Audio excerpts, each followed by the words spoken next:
My dear students, और फिर से स्वागत है आपका productive study social science with Sheetal ma'am के साथ। 9th और 10th क्लास की सोशल साइंस हम करते हैं और हमारा टारगेट है सीबीएसई बोर्ड एग्जामिनेशन। तो आज हम 9th क्लास का जो चैप्टर लेने जा रहे हैं वो है सिविक्स का सेकंड चैप्टर, जिसका नाम है कॉन्स्टिट्यूशनल डिजाइन। जिस तरीके से हम हमेशा पहले चैप्टर के टाइटल को क्लियर करते हैं, वैसे ही यहाँ पे भी देखिए कॉन्स्टिट्यूशनल डिजाइन। नाम से ही पता चल रहा है कि कहीं ना कहीं इस चैप्टर में हम हमारे जो मोस्ट इम्पॉर्टेंट डॉक्यूमेंट है हमारी कंट्री की रेफरेंस या किसी की भी कंट्री के लिए जो मोस्ट इम्पॉर्टेंट डॉक्यूमेंट रहता है वो होता है उस कंट्री का कॉन्स्टिट्यूशन, जिसे कि सोल कहा जाता है उस कंट्री की। क्लियर? और छोटी क्लासेस से ही आपने कॉन्स्टिट्यूशन की जो है एक बड़ी प्रिसाइज डेफिनेशन की हुई है ना, कि a book which contains set of rules and regulations according to which the country is governed. Yes, तो आज हम हमारा कॉन्स्टिट्यूशन किस तरीके से बनाया गया, क्या फिलॉसफी, क्या पाथ, क्या सोच, क्या आइडियोलॉजी थी उन लोगों की, उन दिग्गजों की जिन्होंने हमें इतना सुंदर कॉन्स्टिट्यूशन जो है बना के दिया है। क्लियर? लेकिन इंडिया के कॉन्स्टिट्यूशन बनने से पहले हम जानेंगे कि साउथ अफ्रीका का कॉन्स्टिट्यूशन किस तरीके से डिजाइन किया गया, और इंडिया के कॉन्स्टिट्यूशन की रेफरेंस में हमने साउथ अफ्रीका का कॉन्स्टिट्यूशन क्यों पढ़ रहे हैं वो भी आपको पता चलेगा जब हम चैप्टर पढ़ेंगे। Is it clear? तो सबसे पहले हम चैप्टर की शुरुआत करते हैं हमारे फर्स्ट टॉपिक से, जिसमें कि democratic constitution in south Africa की बात की गई है।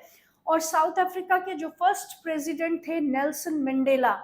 नेल्सन मंडेला, आप देखिए, उन्होंने बहुत ही शिद्दत से साउथ अफ्रीका के लोगों के लिए काम किया। बहुत लंबा समय उन्होंने जेल में बिताया। जब वो आज़ाद हुए तो उन्होंने कॉन्स्टिट्यूशन फ्रेम करने में एक क्लियर कट आइडियोलॉजी को अपने दिमाग में वो रखकर चले। ये सब कुछ हम इस चैप्टर से जानेंगे। क्लियर? लेकिन जो बहुत इंपॉर्टेंट बात है वो आपको ये जानना है कि नेल्सन मंडेला जो है महात्मा गांधी के जो उनके गांधीयन प्रिंसिपल्स थे उनके बहुत बड़े फिलोसोफर थे, बहुत बड़े फॉलोअर थे।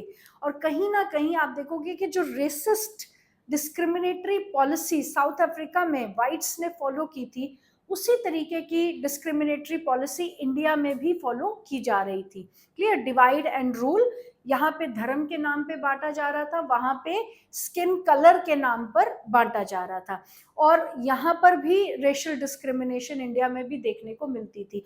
और आप देखोगे कि महात्मा गांधी ने भी जो अपार्थाइड मूवमेंट थी साउथ अफ्रीका में, जो वाइट्स ने ब्लैक्स के अगेंस्ट चला रखी थी, रिप्रेसिव पॉलिसीज, उनको दबाने के जो तरीके वो अपनाते थे, उसके अगेंस्ट महात्मा गांधी ने भी बहुत मतलब लाउडली जो है लोगों को साउथ अफ्रीका में जागरूक किया that you should fight against this discriminatory policy of the whites against the blacks living in South Africa. Is it clear? तो स्टार्ट करते हैं अपना ये चैप्टर एक स्पीच से जो कि नेल्सन मंडेला ने दी है। कब दी है, किस सर्कमस्टेंस में दी है, पढ़ेंगे तो हमें सब पता चलेगा। Right? I have fought against white domination and I have fought against black domination. I have cherished the idea of democratic and free society in which all persons live together in harmony and with equal opportunity. It is an ideal which I hope to live for and to achieve, but if needs be, it is an ideal for which I am prepared to die also.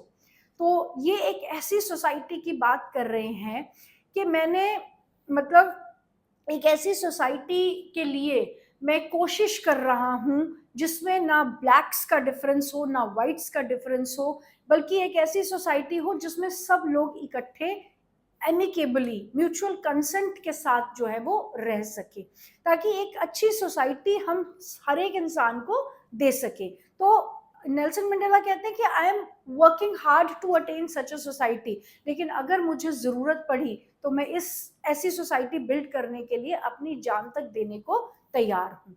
किस वक्त उन्होंने ये कहा? This was Nelson Mandela being tried for treason. First chapter में आपको पता चल गया फ्रेंच रेवोल्यूशन में कि ट्रिजन क्या होता है। देशद्रोह का जब मामला आपके खिलाफ चलता है उसे ट्रिजन कहा जाता है।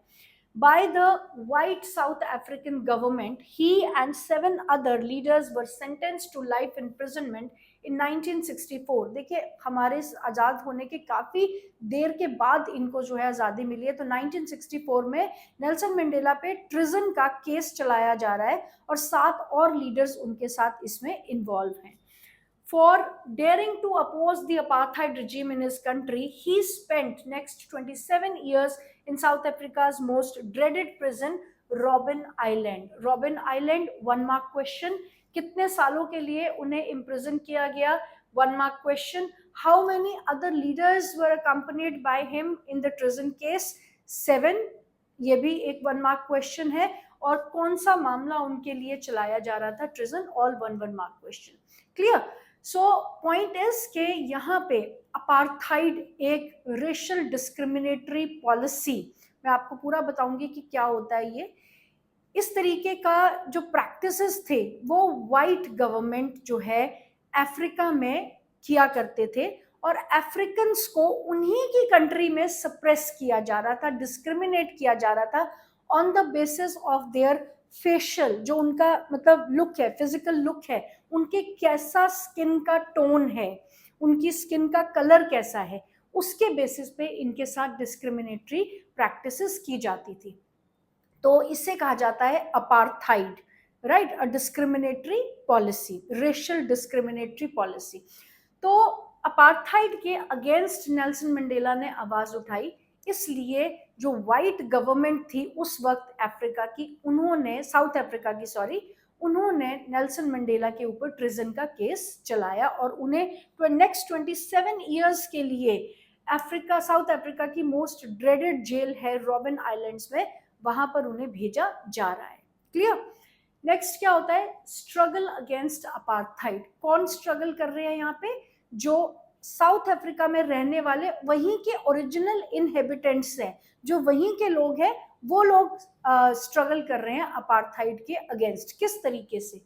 Apartheid was a name of a system of racial discrimination unique to South Africa. Unique to South Africa क्योंकि मेनली ये इस कंट्री में ही यहाँ पर इस तरीके की डिस्क्रिमिनेशन जो है पाई जाती थी. रेशियल मीन्स कि जो आपकी रेसेस, आप किस तरीके से आप दिखते हो, आपकी जो एवोल्यूशन है, आपका बर्थ कैसे हुआ है, क्या आपके फेशियल फीचर्स है, क्या आपका स्किन कलर है, उसके बेसिस पे जब आपके साथ डिस्क्रिमिनेशन किया जा रहा है उसे कहते हैं racial discrimination. Clear? The white European imposed this system on South Africa during 17th and 18th century. The trading companies from Europe occupied it with arms and force in the way it occupied India. But unlike India, large number of whites settled in South Africa itself. तो जिस तरीके से 17th और 18th century में India के साथ trade करने के लिए ब्रिटिशर्स आए थे, वाइट्स आए थे, उसी तरीके से अफ्रीका, साउथ अफ्रीका को भी ऑक्यूपाई किया ट्रेडिंग के नाम पर, व्यापार करने के नाम पर. लेकिन इंडिया में ये फर्क था कि Britishers only for trading purpose आए थे, कुछ ही लोग आए थे, लेकिन साउथ अफ्रीका में ये लोग वहाँ ट्रेडिंग के साथ साथ इन्होंने वहाँ सेटल होना भी शुरू कर दिया था. They started living in that country. Is it clear? तो ये डिफरेंस है इंडिया में आना और साउथ अफ्रीका में आने के बीच में. The system of apartheid divided the people and labeled them on the basis of their skin color. Composition क्या है साउथ अफ्रीका की पॉपुलेशन का, उनको किस तरीके से डिवाइड किया गया? उनके स्किन के कलर के बेसिस पे उन्हें डिवाइड किया गया. The native people of South Africa are black in colour. आपको पता है ना, आपने देखे हुए हैं ना, साउथ अफ्रीका के लोग जो हैं वो उनका काफी डार्क कॉम्प्लेक्शन होता है, जिस वजह से उनको एक पार्ट में डिवाइड कर दिया गया. They made up about 3/4 of the population and were called blacks. Beside these two groups, there were people of mixed races who were called colored and the people who migrated from India. So black, colored and people who migrated from India. जो लोग India से वहां पर गए थे, may be slave trade के under गए होंगे या किसी और वजह से गए होंगे, जिनके एंसेस्टर्स वहां चले गए थे स्लेव ट्रेडिंग के टाइम पे और अब उनकी कमिंग जनरेशन वहीं रह रही थी. कलर्ड मीन्स जिनमें थोड़े से ब्रिटिश लोग भी आते हैं, थोड़े से कम ब्लैक लोग आते हैं. वो ग्रुप जो है उनको कलर्ड में डाला गया, और एक एक्सट्रीमली ब्लैक लोग थे। तो 3 तरह की पॉपुलेशन, कलर वाइज 3 तरह की पॉपुलेशन साउथ अफ्रीका को इनहेबिट कर रही थी। The white rulers treated all non-whites as inferior. The non-whites did not have any voting rights. तो whites means people who are literally fair, right? आपने foreigners को देखा ही है ना, तो वो अपने आप को सुपीरियर कंसिडर करते थे, और अपने से कम जो भी मतलब डिफरेंट कलर है, चाहे वो ब्लैक है, चाहे वो व्हीटिश है, चाहे वो इंडियन स्किन टोन है, तो उन सबको वो इंफीरियर ही कंसिडर करते थे, और इनको किसी तरीके के वोटिंग राइट्स नहीं दिए जा रहे थे। क्लियर? ये था आपका अपार्थाइड के अंडर इनको दबाने का एक तरीका। Then oppressive measures adopted against Africans, ये 5 मार्क्स का क्वेश्चन आता है यहाँ पे। What were the different types of oppressive measures which were adopted against the Africans by the whites? Is it clear? So policy of segregation, policy of segregation, segregation means अलग कर देना, right? तो किस तरीके से ये लोग इन्हें जताते थे कि वो inferior हैं? The apartheid system was particularly oppressive for the blacks as compared to other two group, Indians या फिर जो colored people थे, उनके लिए इतना बुरा बर्ताव नहीं होता था उनके साथ, जितना कि ब्लैक्स के साथ बहुत ज्यादा बुरा बर्ताव किया जाता था। किस तरीके से? Number 1, they were forbidden from living in the whites area. जो ये ब्लैक लोग थे, इनको व्हाइट्स के एरिया में घर बनाने की आजादी नहीं थी। They could work in the whites area only if they had permit. काम करने के लिए आ सकते थे, लेकिन तभी अगर उनके पास काम करने का परमिट है। Trains, buses, taxis, hotels, hospitals, school and colleges, libraries, cinema halls, theatre, beaches, swimming pools and all public toilets were separate for the whites and the blacks. तो जितनी भी पब्लिक एम्यूनिटी है, जो भी फैसिलिटीज मिल रही थी blacks को, whites को, उसमें इनका जाना जो है अलाउड नहीं था, और इनके लिए ऐसी अलग फैसिलिटीज बना दी जाती थी। They could not even visit the churches where the whites worshipped. Blacks could not form association or protest against the terrible treatment. इनके जो वर्शिप की, जो पूजा करने की जगहें थी, वो भी अलग थी। जहाँ पे whites जिन चर्चेस में जाते थे, वहाँ पे blacks को जो है आना अलाउड नहीं था, और यहाँ तक कि ये कोई एसोसिएशन भी नहीं बना सकते थे। एसोसिएशन मीन्स कि ये इकट्ठे होके अपनी जो इनके ऊपर जो ऑपरेसिव मेजर्स अपनाए जा रहे हैं उसके बारे में ये डिस्कस भी नहीं कर सकते थे, बैठ के इकट्ठे बात भी नहीं कर सकते थे। और एजिटेशन कब शुरू होता है? जब काफी सारे लोग बात करते हैं, इकट्ठे होते हैं, किसी एक मैटर के ऊपर डिस्कस करते हैं। Is it clear? तो एसोसिएशंस भी इनको बनाना अलाउड नहीं था। Then Africans protest against white, 5 number का क्वेश्चन। ऑपरेसिव मेजर्स 5 में भी आ सकता है, 3 में भी आ सकता है, कि किस तरीके से अफ्रीकन्स को दबाया जा रहा था व्हाइट्स द्वारा उनकी अपनी ही कंट्री में। नेक्स्ट टॉपिक है Africans protest against white. That means कि अब जब एक लेवल, जब कहते हैं ना पानी सर से ऊपर निकल गया, तो अपनी ही कंट्री में सप्रेस किए जाने की वजह से अब अफ्रीकन्स ने डिसाइड किया कि हम इस ट्रीटमेंट को और इससे ज्यादा नहीं झेल पाएंगे। तो उन्होंने क्या किया? बदले में उन्होंने क्या किया? अगेन या 5 नंबर में या 3 नंबर में ये क्वेश्चन आ सकता है। वो Africans, how did Africans protest against whites, right? Either 5 और 3 marks question. So since 1950 the blacks, colored and Indians fought against apartheid system. They launched protest marches and strikes. African National Congress ANC was umbrella organization that led the struggle against all the policies. This included many workers union and communist party. Many sensitive whites also joined ANC. Several countries denounced apartheid movements. तो इन्होंने क्या किया? हर उस country में जहां पर किसी को दबाया जा रहा है, जिस तरह वहां पे रिवोल्ट हुए, उसी तरीके से साउथ अफ्रीका में भी लोगों ने अपने आप को यूनाइट किया। ब्लैक्स भी साथ थे, इंडियंस भी साथ थे, कलर्ड स्किन वाले भी साथ थे, और इन्होंने अपने आप को सबसे पहले एक ऑर्गेनाइजेशन में बांधा। अब ऑर्गेनाइजेशन में बांधना या ना बांधना, इसका फर्क क्या रहता है? आप देखोगे जब भी कोई आपके अगेंस्ट कुछ गलत कर रहा है ना, जब तक आप अकेले उस गलत के अगेंस्ट बोल रहे हो, शायद आपकी बात कोई नहीं सुन रहा। लेकिन जब वही गलत बहुत सारे लोगों के साथ एक साथ हो रहा है और वो बहुत सारे लोग यूनाइट हो जाते हैं, तब उस बात को ज्यादा पावरफुल तरीके से रखा जा सकता है। तो सबसे पहले जो ब्लैक्स थे या जो इंडियंस थे या कलर्ड स्किन थे जिनके साथ भी इल ट्रीटमेंट हो रहा था, उन्होंने सबसे पहले अपने आप को ऑर्गेनाइजेशन में बांधा और ANC, African National Congress, right, ANC African National Congress, 1 mark question abbreviation में आ सकता है। ANC was the umbrella organization. Umbrella organization का क्या मतलब है कि एएनसी जो है सबसे बड़ी ऑर्गेनाइजेशन थी जिसके अंदर और छोटी छोटी ऑर्गेनाइजेशंस में भी जो है लोगों को बांटा गया। Is it clear? तो सबसे पहले लोगों ने अपने आप को ऑर्गेनाइजेशन में बांटा और फिर उन्होंने व्हाइट्स जिस तरीके से उनको दबा रहे थे उसके खिलाफ आवाज उठानी शुरू की। This included many workers, unions, and Communist Party. Many sensitive whites also joined ANC and opposed apartheid and played a leading role in this struggle.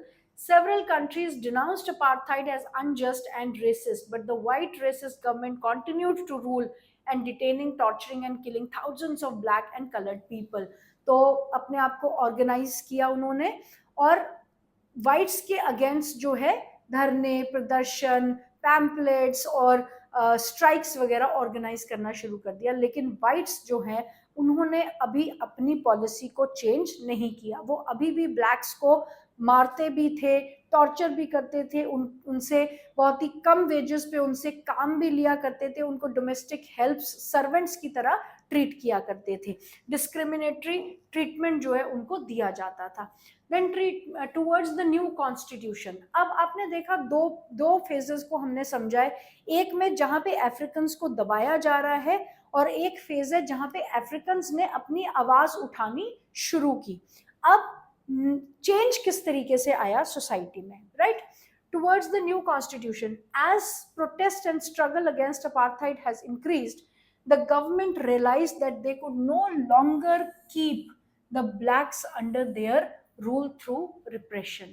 तो जैसे जैसे कंट्री में साउथ अफ्रीकन्स ने वाइट्स के अगेंस्ट रिवोल्ट करना शुरू किया, ज्यादा उनके अगेंस्ट आवाज उठानी शुरू की, तो व्हाइट गवर्नमेंट को कहीं ना कहीं ये रियलाइज होने लगा कि अब हम ज्यादा समय तक इनके ऊपर मतलब दबाव बना के या इनको डिस्क्रिमिनेटरी प्रैक्टिसेस से हम इनके ऊपर रूल नहीं कर सकते। क्योंकि आप देखिए टाइम भी ऐसा था, 1964 से बाद की बात हो रही है जब काफी सारी कंट्रीज जो हैं ऑलरेडी डेमोक्रेटिक हो चुकी थी, ऑलरेडी फ्री हो चुकी थी, ऑलरेडी नेशनलिज्म से उन्होंने अपनी एक सेपरेट गवर्नमेंट एस्टैब्लिश कर ली थी, मोनार्कियल रूल को काफी हद तक खत्म कर दिया जा चुका था। तो व्हाइट्स को ये रियलाइज हुआ कि अब हम इस तरीके से ब्लैक्स को कंटिन्यू नहीं कर सकते डिस्क्रिमिनेट करना। The white regime changed its policy, discriminatory laws were repealed, right? तो उन्होंने अपना जो गवर्निंग पॉलिसीज थी उनको चेंज कर दिया। Ban on political parties and restrictions on the media were lifted. Political parties इनको पहले नहीं बनाने दी जा रही थी। क्यों नहीं बनाने दी जा रही थी? क्योंकि अगर ये लेजिस्लेचर का हिस्सा हो जाएंगे, पावर में आएंगे, तो बहुत सारी पॉलिसीज जो है ये ब्लैक्स के फेवर में बना सकते हैं, इसलिए इन्हें पॉलिटिकल पार्टी का बनाने नहीं दिया जाता था।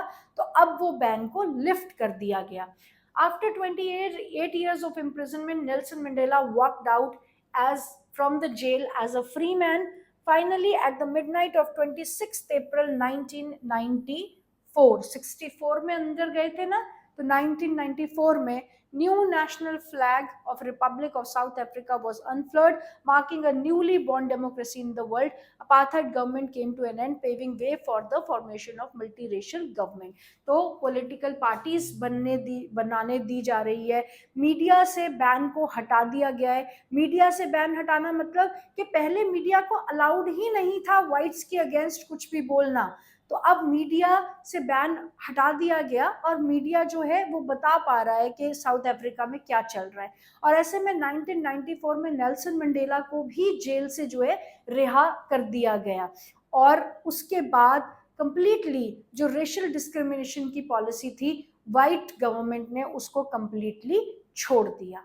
Is it clear? So 5 mark question यहां से भी आपका आता है that how did white government decided to change its policy towards the blacks in South Africa. Clear?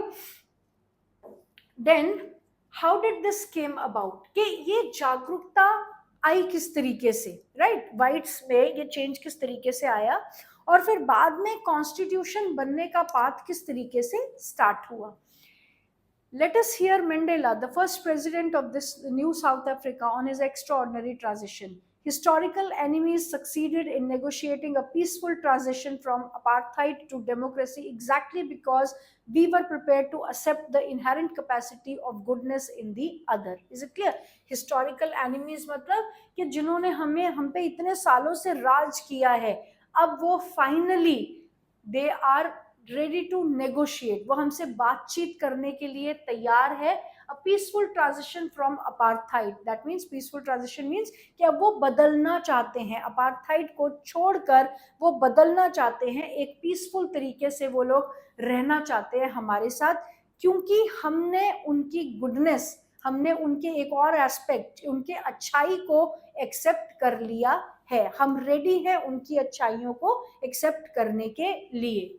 My wish is that South Africans never give up on the belief in goodness that they cherish, that their faith in human beings is cornerstone of our democracy. और Nelson Mandela कह रहे हैं कि मेरी ये उम्मीद है कि वाइट्स जो हैं कभी भी इस बात को नहीं भूलेंगे कि एक सोसाइटी जो है आप सिर्फ अच्छाई के बेसिस पे ही चला सकते हैं.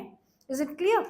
Then after the emergence of new democratic South Africa, black leaders appealed to fellow blacks to forgive the whites for atrocities they committed while in power. अब आप देखिए सुंदरता, देखिए जो साउथ अफ्रीकन लोग हैं, जो ओरिजिनल वहाँ के इनहैबिटेंट्स हैं, या नेल्सन मंडेला की लीडरशिप की वर्सिटैलिटीज को देखो आप, कि उन्होंने जिस तरीके से, आप देखिएगा इंडिया की रेफरेंस में, इंडिया में क्या हुआ when we were fighting against the British rule, हम नहीं चाहते थे कि ब्रिटिशर्स इंडिया में रहे, हम चाहते थे कि वो कंप्लीटली हमारी कंट्री को छोड़ के अपनी कंट्री चले जाए और हमारी कंट्री हमारे हाथ में सौंप दे, हम अपनी कंट्री अपने हिसाब से चलाएंगे. लेकिन क्यों साउथ अफ्रीका के कॉन्स्टिट्यूशनल डिजाइन को हमने पहले डिस्कस किया है इस चैप्टर में, क्योंकि एक बहुत ही मतलब बहुत ही अपीलिंग, बहुत ही ग्रैटिट्यूड भरा जो यहाँ पे इनका स्टेप है, साउथ अफ्रीकन्स का स्टेप है. इन्होंने ब्रिटिशर्स को वापस जाने के लिए नहीं कहा. They were ready to accept Britishers in their country, लेकिन वो चाहते थे कि हम इकट्ठे मिलकर रहें, ना कि ऑपरेसिव तरीके से एक दूसरे को डिग्रेड और डिसरिस्पेक्ट करें. Clear?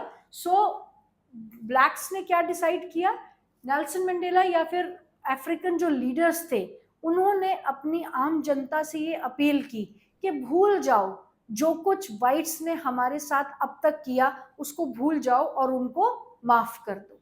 Clear? They said, let us build new South Africa based on equality of all races and men and women, on democratic values, social justice and human rights. कि एक नए साउथ अफ्रीका का निर्माण हम करेंगे जो equality पे based हो, जिसमें रेशियल डिस्क्रिमिनेशन नहीं है, जिसमें मेन एंड विमेन दोनों को इक्वल राइट्स दिए गए हैं, जिसमें सोसाइटी सिर्फ सोसाइटी है, ना कि हायर और लोअर लोगों से बनती है. तो हम एक नए साउथ अफ्रीका को बनाने जा रहे हैं. The party that ruled through oppression and brutal killings and the party that led the freedom struggle sat together to draw up a common constitution. तो अब आप देखिए कि कॉन्स्टिट्यूशन बनाने के लिए दो पार्टीज कौन सी है यहाँ पे, एक पार्टी वाइट्स की जो दबा रही थी अफ्रीकन्स को, और एक पार्टी अफ्रीकन्स की जिनको दबाया जा रहा था, जिनको डिस्क्रिमिनेट किया जा रहा था. वो फाइनली एक टेबल पे बैठे हैं, अपनी नई कंट्री के लिए एक नई कॉन्स्टिट्यूशन बनाने की तैयारी की जा रही है. दोनों जो है म्यूचुअली अब एक दूसरे के साथ सेटल होने के लिए तैयार हैं. लेकिन इतना आसान नहीं था सब कुछ. Is it clear? सिर्फ कह देना कि हाँ हम अफ्रीका में अब वाइट्स को जो है एक्सेप्ट करते हैं, वाइट्स अगर अपनी कंट्री वापस नहीं जाना चाहते तो वो यहाँ रह सकते हैं। ये डिसीजंस लिए जा रहे थे उन लोगों द्वारा जिन्होंने डिस्क्रिमिनेशन को झेला था, लेकिन जो कॉन्स्टिट्यूशन इस वक्त बनना था वो कॉन्स्टिट्यूशन तो आने वाली जनरेशन्स के लिए भी बनना था ना। इसलिए कहीं ना कहीं एक डर, एक एप्रीहेंशन जो थी वो ब्लैक्स के माइंड में भी थी और वाइट्स के माइंड में भी थी।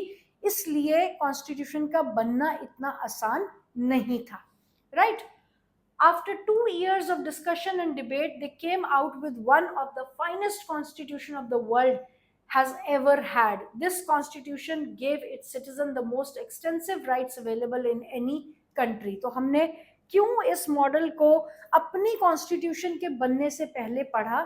क्योंकि साउथ अफ्रीका का जो कॉन्स्टिट्यूशनल डिजाइन है, जिस तरीके से उन्होंने कॉन्स्टिट्यूशन बनाने का पाथ चुना, कॉन्स्टिट्यूशन तो बन गया, बनेगा, क्लियर, अभी बनेगा, लेकिन जो पाथ उन्होंने चुना कि उन्होंने वाइट्स को अपनी कंट्री से निकाला नहीं, they wanted to settle with them, that was the most beautiful thing of their constitution making process. Is it clear? Then together they decided that in search of for the solution to the problems, nobody should be excluded, no one should be treated as demon. They agreed that everybody should become a part of solution, whatever they might have done or represented in the past. तो blacks ने जो है दिल खोल के whites को अपनी country में वेलकम किया और उन्होंने कहा कि चाहे पीछे इन लोगों ने कुछ भी किया हो, अब जो न्यू बिगिनिंग हमारी कंट्री की हो रही है, जो हम कॉन्स्टिट्यूशन बनाने जा रहे हैं, उसमें सबको हम इक्वल स्पेस देने को तैयार हैं. पूरे तरीके से अपने पास्ट को जो है ब्लैक्स भूल कर वाइट्स के साथ एमिकेबली सेटल होने को तैयार थे, अपनी कंट्री में उनको जगह देने को तैयार थे. Is it clear? वो कॉलोनाइजर्स के तौर पे आए थे, वो ट्रेडर्स के तौर पे आए थे एक्चुअली, फिर वो कॉलोनाइजर्स बन गए. उसके बाद उन्होंने उन्हें उन्हीं की कंट्री में रिप्रेस करना शुरू कर दिया. लेकिन जब उन्होंने आवाज उठाई, ब्लैक्स ने आवाज उठाई और वाइट्स को लगा कि अब हम इनको इस तरीके से दबा के नहीं रख सकते, तो ब्लैक्स ने उनको ये ऑफर किया कि आप अपनी रेशियल डिस्क्रिमिनेशन की पॉलिसीज को खत्म करके एमिकेबली हमारे साथ हमारी कंट्री में रह सकते हो. So that was a big gesture. ये बहुत ही बड़ा मतलब जेस्चर था साउथ अफ्रीकन्स की तरफ से towards the whites. Otherwise what did India choose? हमने तो कहा कि Britishers should all together leave our country. Is it clear? तो ये एक बहुत बड़ा मॉडल है जो एग्जाम्पलरी है पूरे वर्ल्ड के आगे, जिस तरीके से साउथ अफ्रीका ने वाइट्स को एक्सेप्ट किया अपनी कंट्री में. इसलिए हमने अपने कॉन्स्टिट्यूशन मेकिंग से पहले कॉन्स्टिट्यूशन ऑफ अफ्रीका की मेकिंग को समझा. Clear? Then the South African constitution inspires democrats all over the world. A state denounced by the entire world in 1994 as the most undemocratic one is now seen as the model of democracy. कि 1994 से पहले जिस state को most undemocratic कहा जाता था, क्यों? क्योंकि जिस तरीके से वाइट्स उनको वहां पे दबा रहे थे, डिस्क्रिमिनेट कर रहे थे, वो सबसे अनडेमोक्रेटिक तरीके थे. Is it clear? और अब उसी स्टेट को डेमोक्रेसी का एक बेस्ट एग्जाम्पल जो है उसके तौर पे जाना जा रहा था. What made this change possible was the determination of the people of South Africa to work together to transform bitter experiences into binding glue of rainbow. और ये सब किसकी वजह से पॉसिबल हुआ? वाइट्स ने तो कुछ नहीं किया. वाइट्स ने ये डिसाइड किया कि ठीक है, अब हम डिस्क्रिमिनेट नहीं करेंगे. Is it clear? लेकिन साउथ अफ्रीकन उनको ये भी तो कह सकते थे ना कि अब आप प्लीज अपनी कंट्री में वापस चले जाइए, हमारी कंट्री को छोड़ दीजिए. लेकिन ये जो मॉडल के तौर पे साउथ अफ्रीका उभर के आया पूरी दुनिया के सामने, वो सिर्फ इसलिए हुआ क्योंकि ब्लैक्स ने उन्हें एज इट इज एक्सेप्ट कर लिया, उनके पास्ट को भुलाते हुए कि पीछे इन्होंने हमारे साथ क्या किया उसको भूल जाओ. Is it clear? और एक नई बिगिनिंग को उन्होंने स्टार्ट किया ब्लैक्स ने वाइट के साथ सेटल होने का डिसाइड करके. Speaking on the South African Constitution, Mandela said, "The Constitution of South Africa speaks of both the past and the future. On one hand, it is Solomon Pact in which we as South Africans declare to one another that we shall never permit a repetition of our racist, brutal and repressive past. But it is more than that. It is also a charter for the transformation of our country into one which is truly shared by all its people, a country which in the fullest sense belongs to all of us, blacks and whites, women and men. तो Nelson Mandela ने अपनी speech में क्या कहा कि एक तरफ जहां हम ये इंश्योर करते हैं कि जो ब्लैक्स के साथ पास्ट में हुआ उसको हम आने वाले किसी भी टाइम में कभी भी दोहराने नहीं देंगे, हम टॉलरेट नहीं करेंगे कि इस तरीके की डिस्क्रिमिनेटरी प्रैक्टिसेस दोबारा से हमारी आने वाली जनरेशंस या हम लोगों के साथ दोबारा से हो। लेकिन उसके साथ साथ हम ये भी इंश्योर करते हैं कि हमारा कॉन्स्टिट्यूशन ऐसा बनेगा जिसमें जो बाहर वाले लोग यहाँ रहना चाहते हैं उनको भी सोसाइटी में पूरे तरीके से हर तरह की रिस्पेक्ट, हर तरह की एक्सेप्टेंस मिले। कोई भी डिस्क्रिमिनेशन का स्पेस हमारी कॉन्स्टिट्यूशन में नहीं है, चाहे वो main and women gender based discrimination है, चाहे वो रेशियल डिस्क्रिमिनेशन है, चाहे वो इकोनॉमिक डिस्क्रिमिनेशन है, चाहे वो सोशल पॉलिटिकल कोई भी डिस्क्रिमिनेशन है, ऐसी किसी डिस्क्रिमिनेशन की जगह हमारी कॉन्स्टिट्यूशन में नहीं होगी। Is it clear? Then next very good question that why do we need constitution. अब आप देखो, हम इस चैप्टर का नाम ही कॉन्स्टिट्यूशनल डिजाइन है। Is it clear? तो कहीं ना कहीं हमें ये जानना भी जरूरी है कि हमें कॉन्स्टिट्यूशन की जरूरत ही क्यों पड़ती है। क्या एक सिंपल सी बात है कि भाई set of rules and regulations होना जरूरी है? ऑब्वियसली होना जरूरी है। तो ये set of rules and regulation कहीं भी तो लिखे जा सकते हैं ना, कॉन्स्टिट्यूशन ही क्यों? Why constitution? कॉन्स्टिट्यूशन के पीछे ऐसी कौन सी बाइंडिंग फोर्स है जिसको कोई भी नकार नहीं सकता, चाहे वो प्रेसिडेंट है, चाहे वो प्राइम मिनिस्टर है, चाहे वो आम जनता है। तो कॉन्स्टिट्यूशन अपने आप में इतना इंपॉर्टेंट क्यों है? Why do we need constitution? Is it clear? The South African example is a good way to understand why do we need constitution and what do constitution do. The oppressors and oppressed in new democracy were planning to live together as equals. Clear? अब इसकी एक एक line को ध्यान से पढ़ना, बहुत गहराई है इसकी इस चैप्टर में। मतलब कॉन्स्टिट्यूशन की पायसनेस, उसकी पवित्रता, उसकी लीगलिटी, उसकी जो लेजिटिमेसी है, उसको समझने के लिए इससे बेटर टॉपिक आपको और कोई मिल नहीं सकता। Is it clear? तो कॉन्स्टिट्यूशन के बारे में क्या कहा जा रहा है कि हमें कॉन्स्टिट्यूशन की क्यों जरूरत है। अब आप देखिए कितनी सुंदर बात इसमें कही गई है। The oppressors and the oppressed in the new democracy were planning to live together as equal. कि जो दबा रहे थे और जिन्हें दबाया जा रहा था वो लोग आने वाले टाइम में अब new democratic form of government में इकट्ठा रहने के लिए तैयार थे। Is it clear? कि जो लोग बुरा कर रहे थे और जिनके साथ बुरा हो रहा था वो दोनों इकट्ठे रहने के लिए अब तैयार थे। It was not going to be easy for them to trust each other. They had their fears. They wanted to safeguard their interests. The black majority was keen to ensure that democratic principle of majority rule was not compromised. They wanted substantial social and economic rights. The white minority was keen to protect its privileges and property. Clear? कि जो suppress कर रहे थे और जिन्हें दबाया जा रहा था अब वो इकट्ठे रहने वाले हैं। तो क्या ये इतना आसान है?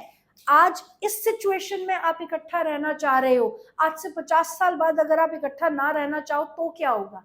तो आप वाइट्स को उस वक्त 50 साल के बाद अपनी कंट्री से बाहर उठा के फेंक दोगे। Is it clear?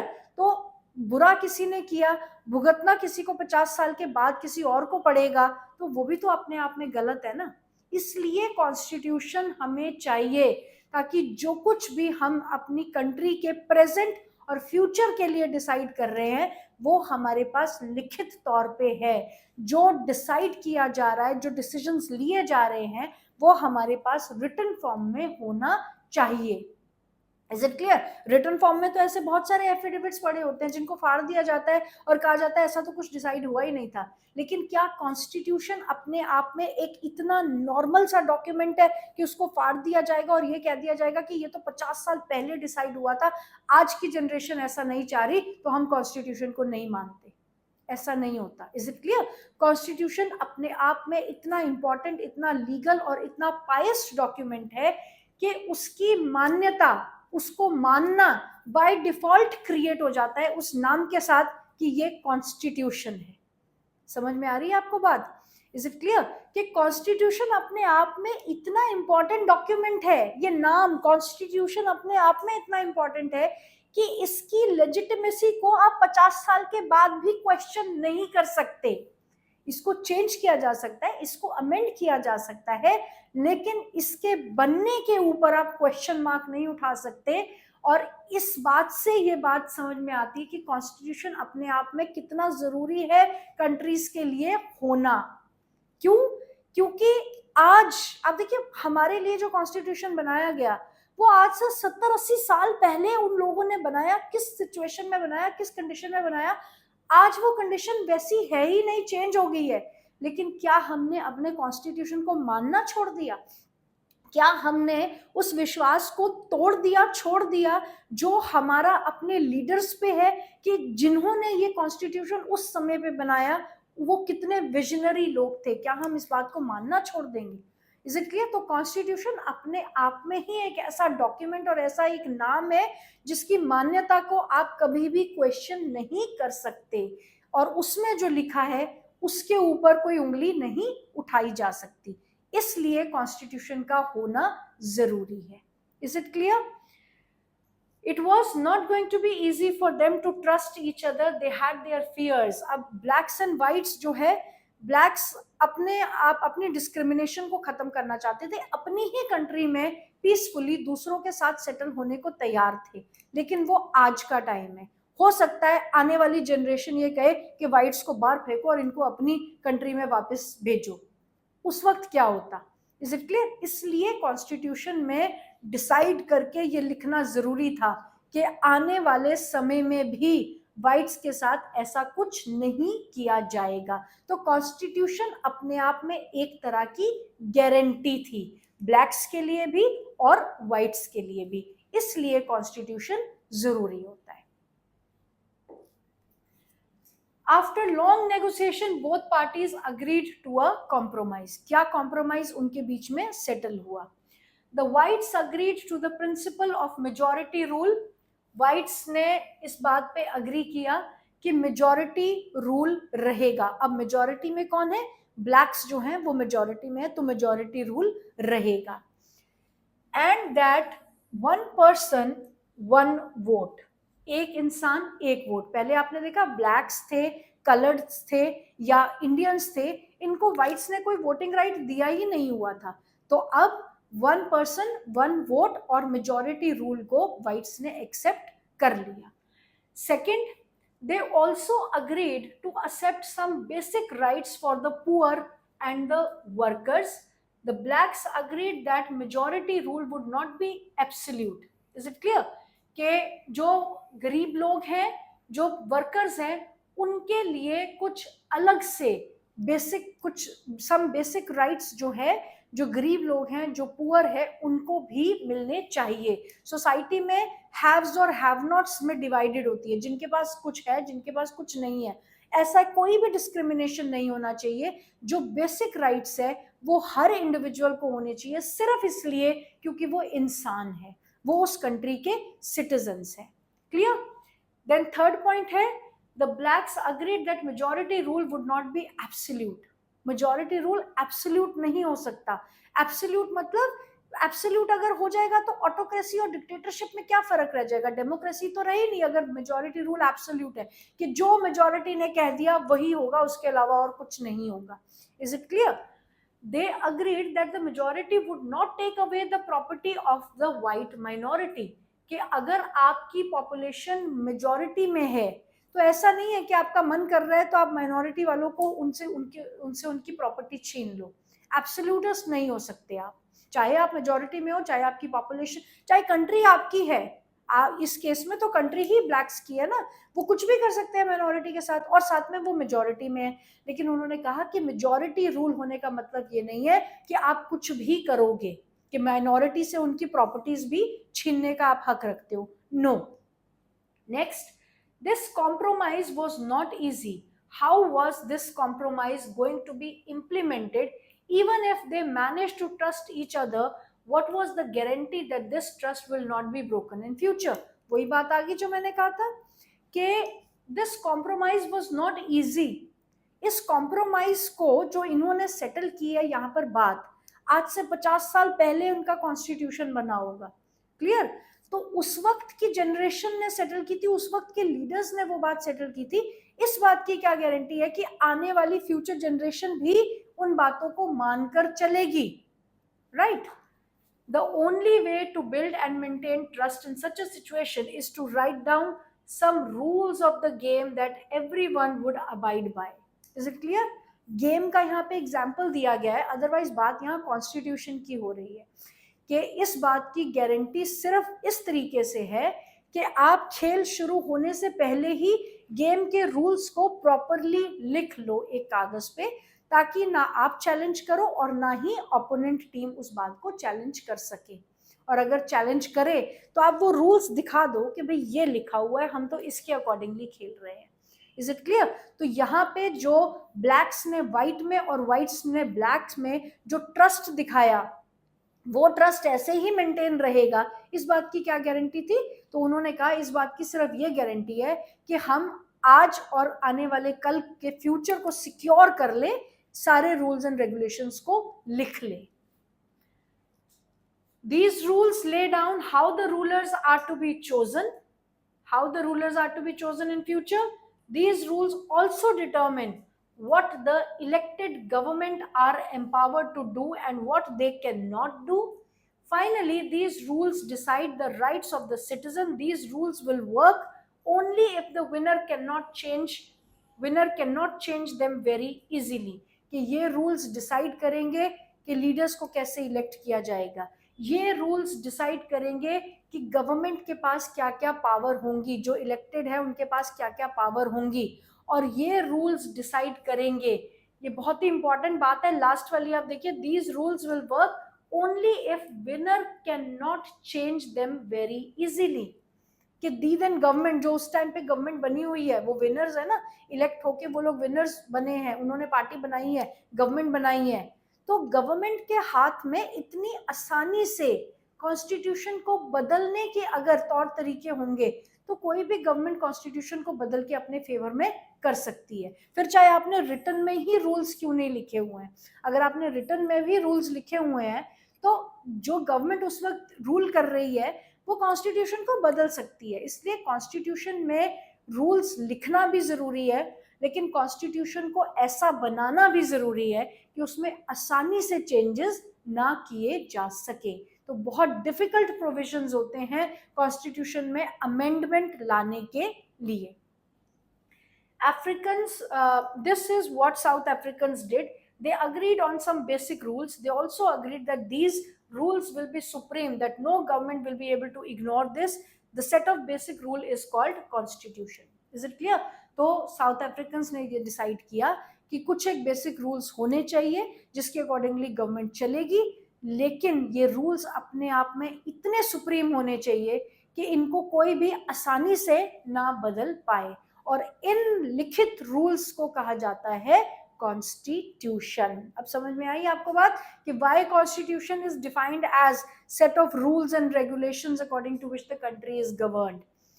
सिर्फ लिख लेने मात्र से, आप एक पेज पे लिख लो ना, आपने कहा है कि मैंने कॉन्स्टिट्यूशन, मैंने अपनी कंट्री को चलाने के, आप अगर प्राइम मिनिस्टर हो, नए प्राइम मिनिस्टर बनकर आए हो आप 2026 में, और आप कह रहे हो कि मैंने कुछ नए रूल्स एंड रेगुलेशन बनाए हैं जिसके अकॉर्डिंगली हम कंट्री को चलाएंगे, क्या आपको लगता है कि पूरी देश की जनता इतनी आसानी से मान जाएगी कि हाँ जी अब नए रूल्स एंड रेगुलेशंस के अकॉर्डिंगली चलेगा? तो कॉन्स्टिट्यूशन को बनाना इतना थॉटफुल एक्ट है, जिन्होंने बनाया उनकी सोच इतनी बड़ी, उनकी आइडियोलॉजी इतनी बड़ी है कि उस वक्त की जनरेशन को भी कॉन्स्टिट्यूशन एक्सेप्टेबल थी, और आज 75 साल के बाद भी कोई चैलेंज नहीं कर सकता है आपकी कंट्री की कॉन्स्टिट्यूशन को। हाँ, अगर आपकी कॉन्स्टिट्यूशन में कुछ ऐसा है जो उस वक्त की सिचुएशन के अकॉर्डिंगली ठीक था, लेकिन आज वो हमें सूट नहीं कर रहा, तो हम उसे अमेंड कर सकते हैं, हम उसमें बदलाव ला सकते हैं। लेकिन कॉन्स्टिट्यूशन को नकार दें, इतनी हिम्मत आज तक किसी में नहीं है, क्योंकि कॉन्स्टिट्यूशन अपने आप में एक आइडियोलॉजी है, एक पूरी चलती फिरती फिलॉसफी है।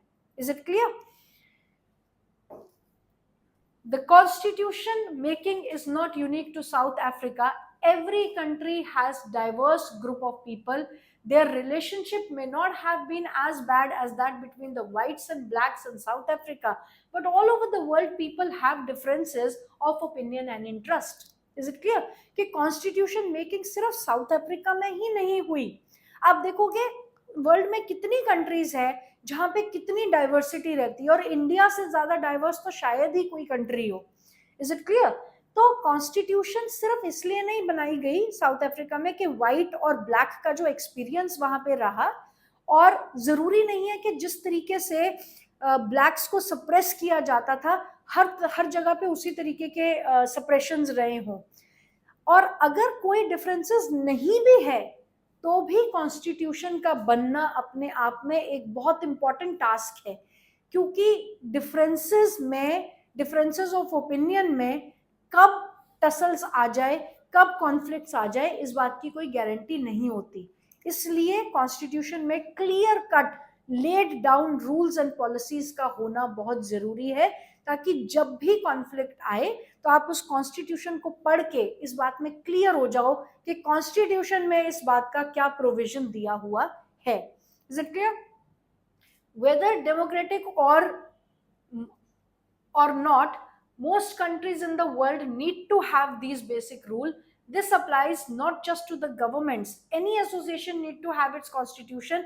It could be a club in your area or a cooperative society or political party. They all need a constitution. Is it clear?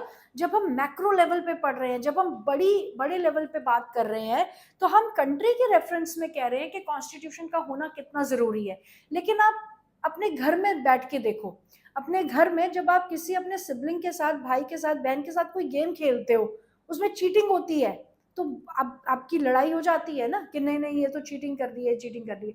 तो आप क्या करते हो, वहां पर भी उस छोटी सी गेम के लिए भी आप clear cut set of rules and regulations बना लेते हो कि अगर ऐसा हुआ तो ऐसा होगा, ऐसा हुआ तो ऐसा होगा। क्लियर? अगर आप उन सेट ऑफ रूल्स को फॉलो कर रहे हो तो आपका कॉन्फ्लिक्ट नहीं होगा। तो कॉन्स्टिट्यूशन सिर्फ कंट्री की रेफरेंस में जरूरी नहीं है। कॉन्स्टिट्यूशन मतलब रिटन रूल्स एंड रेगुलेशन सिर्फ कंट्री की रेफरेंस में जरूरी नहीं है। हर उस इंस्टीट्यूशन, हर उस ऑर्गेनाइजेशन के सक्सेसफुली चलने के लिए आपके written set of rules and regulations का होना जरूरी है। कॉन्स्टिट्यूशन एक बड़ी टर्म है जिसको हम कंट्री के रूल्स एंड रेगुलेशंस के लिए यूज करते हैं, लेकिन अगर आप एक छोटा सा ऑफिस भी चला रहे हो, वहां पर भी हर चीज का रूल्स एंड रेगुलेशंस को रिटन डॉक्यूमेंटेड फॉर्म में किया जाता है, ताकि अगर कल को आपको कोई चैलेंज करे तो आप उसे बता सकते हो कि कंपनी का ये रूल है। आप वेबसाइट्स पे जाते हो, आप किसी वेबसाइट पे लॉग इन करते हो, साइन इन करते हो, तो आपके पास आता है ना टर्म्स एंड कंडीशंस, चाहे हम उसे पढ़ते हैं चाहे नहीं पढ़ते हैं, उस पर जब तक आप टिक नहीं करोगे तब तक आपको साइन इन नहीं करने दिया जाता। आपसे ये इंश्योर करवाया जाता है कि भैया मैंने सारी पॉलिसीज आपकी पढ़ ली है और मैं अग्री हूं आपकी टर्म्स एंड कंडीशंस के लिए। तो वही चीज कॉन्स्टिट्यूशन है कि उसमें कुछ set of rules and regulations लिखे गए हैं जो बाइंडिंग है हर उस सिटीजन पे जो उस कंट्री में रहता है। आप उसे नकार नहीं सकते, और आपकी भलाई के लिए उन रूल्स एंड रेगुलेशंस को लिखा गया है ताकि उसको कल को कोई चैलेंज ना कर सके। Is it clear? So that is why constitution is important. Thus, constitution of a country is a set of written rules that are accepted by people living together in a country. Constitution is supreme law that determines the relationship among people living in a territory called citizen and all the relationship between people and government. Clear? कि लोगों के आपस में relationship क्या रहेंगे, लोगों के government के साथ किस तरीके से रिलेशनशिप रहेंगे, वो सब कुछ आपके कॉन्स्टिट्यूशन में लिखा है। क्लियर? आप अगर कोई केस हो जाता है तो आप मतलब डायरेक्टली प्राइम मिनिस्टर के पास क्यों नहीं चले जाते, प्रेसिडेंट के पास क्यों नहीं चले जाते, उनसे सुप्रीम अथॉरिटी तो कोई नहीं है ना।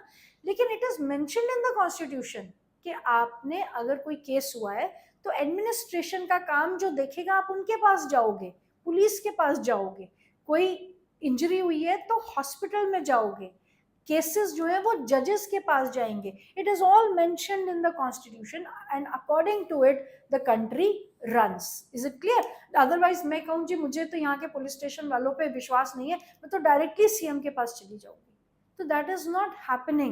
You have to follow the protocols, you have to follow the rules and regulations, and these protocols are written in your constitution. Is it clear?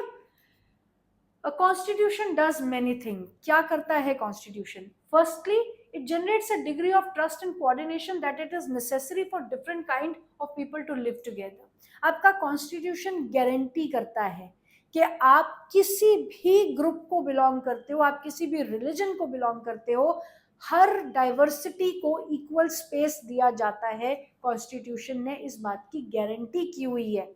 इसी ट्रस्ट पे हम एक दूसरे के साथ सोसाइटी में एमिकेबली म्यूचुअल कंसेंट से रह पाते हैं। कॉन्फ्लिक्ट्स हर सोसाइटी में अकर करते हैं। अगर आप कहोगे कि इंडिया में रिलीजन के नाम पे दंगे फसाद हो रहे हैं, तो वो कॉन्स्टिट्यूशन में नहीं लिखा, वो हमारी इंडिविजुअल सोच है, वो हर इंसान की अपनी इंडिविजुअल थिंकिंग है जो शायद उसको किसी के साथ कॉन्फ्लिक्ट में ला सकती है। Is it clear? Conflict her society का हिस्सा है, लेकिन गारंटीड बातें जो है वो कॉन्स्टिट्यूशन में मेंशन्ड है। आपके सेफ गार्ड्स जो हैं वो कॉन्स्टिट्यूशन में मेंशन्ड है।